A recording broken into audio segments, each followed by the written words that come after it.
నమస్తే. ఎన్నో ఆధ్యాత్మిక కార్యక్రమాలు ఛానల్‌లో ప్రసారం అవుతూనే ఉంటాయి. మనం సంక్రాంతికి సంబంధించిన విశేషాలు చూసాం. కుంభమేళాకి సంబంధించినవి చూసాం. అయితే వీటి తర్వాత వచ్చే పండుగ అందరం ఆల్మోస్ట్ అందరూ కూడా రథసప్తమిని చేసుకుంటారు. అయితే దీని వెనకాల ఉన్నటువంటి వృత్తాంతం ఏమిటి? ఎందుకు జరుపుకోవాలి రథసప్తమి? ఈ విషయాలు డాక్టర్ ఆర్‌బి సుధ గారి మాటల్లో తెలుసుకుందాం. మేడంని కలవాలి అనుకుంటే స్క్రీన్ మీద కనపడే నెంబర్‌కి కాల్ చేయండి. నమస్తే. నమస్కారం అమ్మ. రథసప్తమి మనకి సంక్రాంతి తర్వాత వచ్చేది పెద్ద పండగనే చెప్పొచ్చు. చాలా అవును. మంది జరుపుకుంటారు కాబట్టి. ఎందుకు జరుపుకోవాలి? ఎలా జరుపుకోవాలి? దాని ప్రాసెస్ ఏమిటి చెప్పండి? సో మోస్ట్ ఇంపార్టెంట్ రథసప్తమి అంటే ఏంటని తెలుసుకోవాలి first. It is because direction of sun ఏమో చేంజ్ అవుతుంది. అంటే నార్థన్ సైడ్కి వెళ్ళే ఒక కార్యక్రమం అన్నమాట. అదొకటి కాకుండా రెండోది ఏంటంటే రథసప్తమి తర్వాత మనకి టెంపరేచర్ ఇంక్రీజ్ అవుతుంది. ఇవి రెండు మోస్ట్ ఇంపార్టెంట్.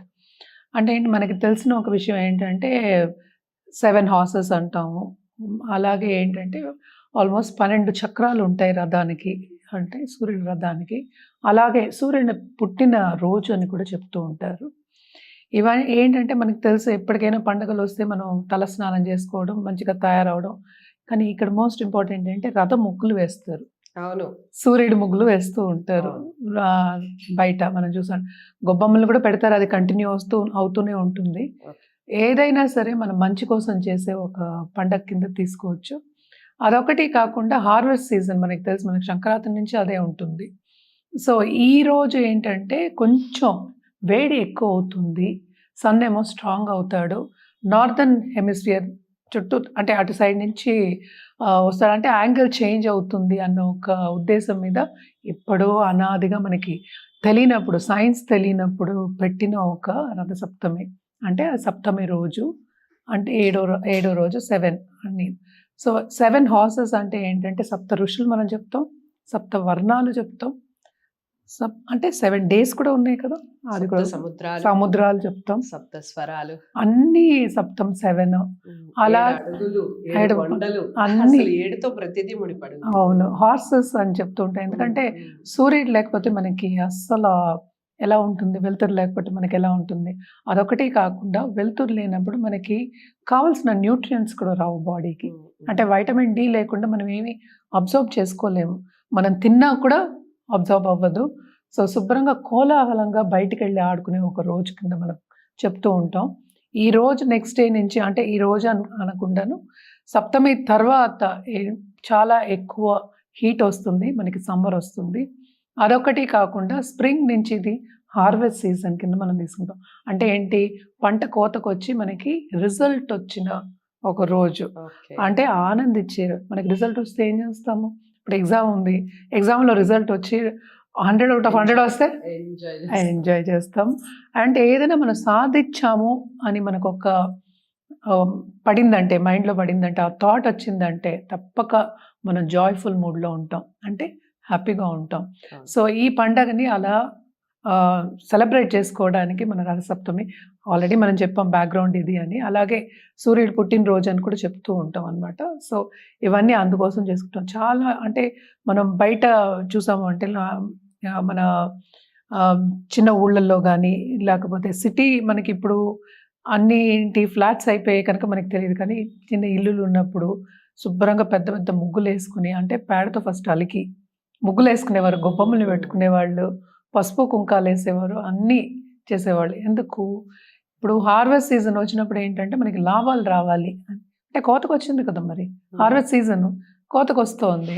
సో హార్వెస్ట్ సీజన్లో మనకేంటి, చాలా మటుకు సంపద రావాలి అనే ఒక విషయం మీద ఈ ముగ్గులు వేసుకోవడం కానీ ఆహ్వానించడం, అదే ఆహ్వానిస్తున్నాం. లక్ష్మిని ఇంటికి ఆహ్వానించి ఆ లక్ష్మిని బయటికి పంపిస్తున్నాము. దాని మూలాన్ని మనం రథసప్తమి అనేది మంచి కోలాహలంగా చేసుకుంటాం. ఆ రోజు మోస్ట్ ఇంపార్టెంట్ ఏంటంటే మనకి ఆదిత్య వృధం చదువుకోవడం కానీ, అర్ఘ్యం ఇవ్వడం కానీ, లేకపోతే సూర్యుడికి నీళ్లు పోయడం, అర్ఘ్యం అన్నా అదే అంటాం, తర్పణం అన్నా అదే అంటాము. సో ఇవన్నీ చేసుకునే వాళ్ళం. సో ఇప్పటికీ చేయాలి, అది చేసుకుంటే ఇంకా మంచిది. ఎందుకంటే అంటే సూర్య భగవానునికి మాత్రమేనా మేడం, లేకపోతే ఇంకేదన్నా చేయొచ్చా రథసప్తమి నాడు? రథసప్తమి నాడు మోస్ట్లీ సూర్య సూర్యభగవానుడికి ఎక్కువ భగవానుడికి. ఎక్కువ చేస్తాం. అన్ని ప్లానెట్స్కి చేయొచ్చు కదా. ఓకే. నవగ్రహ స్తోత్రాలు చదువుకోవచ్చు. ఆదిత్య హృదయం ఎందుకు చదువుతున్నాం, అందుకనే దానికి వస్తున్నాం. బికాస్ హెల్త్ ఓ. ఇప్పటి వరకు కొంచెం నీరసపడిన, ఇంత మనము చాలా హార్డ్ వర్క్ చేస్తాం కదా ఇప్పటి వరకు. ఎందుకంటే ఫస్ట్ నుంచి మనకేంటి, మనది ఫార్మింగ్ కమ్యూనిటీయే. ఉమ్. ఏమి జాబ్లు ఉండేవి కాదు, ఇప్పుడులాగా సాఫ్ట్వేర్ ఇలా కొట్టుకునేది ఏం లేదు కదా. అప్పుడు హార్డ్వేర్ లేదు, ఉమ్. ఇండస్ట్రీస్ లేవు, ఆ టైంలో ఏమీ లేవు. అప్పుడు ఈ జెమ్స్ అలాంటివి ఉండేవి. అలాగే ఏంటంటే కన్సల్టింగ్ ఉండేది తప్ప, లేకపోతే గవర్నమెంట్ ఉద్యోగము, ఫార్మింగ్, ఇవే ఉండేవి ఎక్కువ. అంటే రాజు కింద పనిచేసి చేయడము. ఇంకోటి ఏంటంటే గవర్నమెంట్ అంటే అదే కదా ఆ టైంలో. సో అప్పటి నుంచి మనం రథసప్తమి చేసుకుంటూనే ఉన్నాము. మెయిన్ ఏంటంటే డైరెక్షన్ చేంజ్ అవ్వడానికి ఎక్కువ సూర్య భగవానికి మనం కొలుస్తూ ఉంటాము. అంటే ఏంటి, అన్నిటికీ అధిపతి కదా. ఇప్పుడు సూర్యభగవానుడు ఎలా తీసుకుంటాం, మన జాతకంలో కూడా, హారోస్కోప్లో కూడా ఎలా తీసుకుంటాం, ఆయన సోల్ కింద మనం తీసుకుంటాం. అంటే ఏంటి, మనం నడిపించేవాడు. అంటే సోల్ అనేది మనం నడిపిస్తున్నారు, అంటే మన ఎనర్జీ, రైట్. మనలో ఉన్న ఎనర్జీ, మనలో ఉన్న సోల్ అంటూ ఉంటాం. ఆ ఎనర్జీ, ఆ పాజిటివ్ ఎనర్జీని ఇంకా ఎక్కువ పెంచుకోగలం. ఇవన్నీ చేసినప్పుడు ఏంటి, ఇవన్నీ గుర్తు తెచ్చుకుంటాం.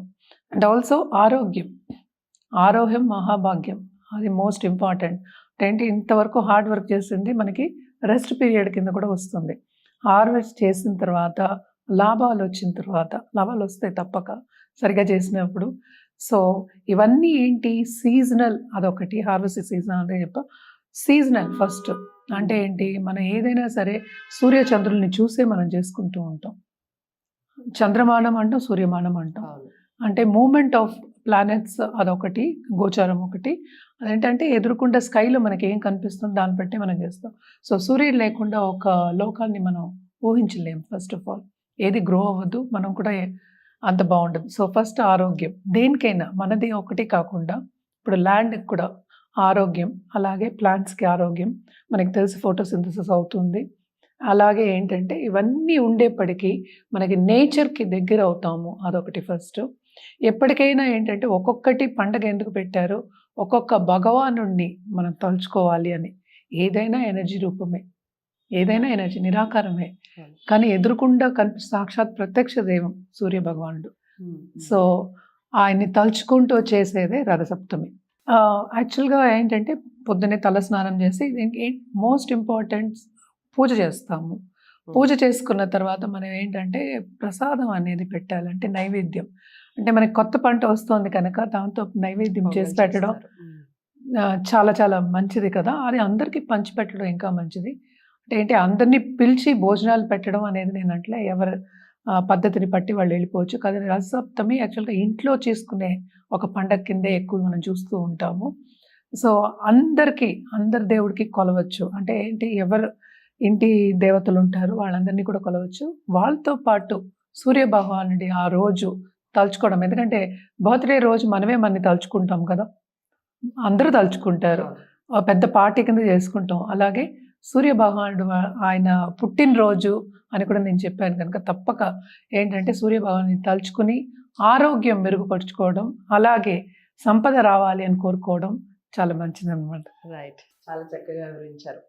రథసప్తమి ఏ విధంగా జరుపుకోవాలి, ఎందుకు జరుపుకోవాలి, ముఖ్యంగా సూర్య భగవాన్ యొక్క ఇంపార్టెన్స్ గత కొన్ని సంవత్సరాలుగా, ముఖ్యంగా కరోనా మనకి బాగా నేర్పించింది. ప్రత్యక్ష దైవం మనకి విటమిన్ డి ఇస్తుంది. ఖచ్చితంగా పొద్దున్నే ఉదయం పూట వేడి చాలా మంచిది. ఇలా చాలా విషయాలు మనం ఈ 3-4 సంవత్సరాలుగా వింటూ ఉన్నాం, అందరూ పాటిస్తూ ఉన్నారు కూడా.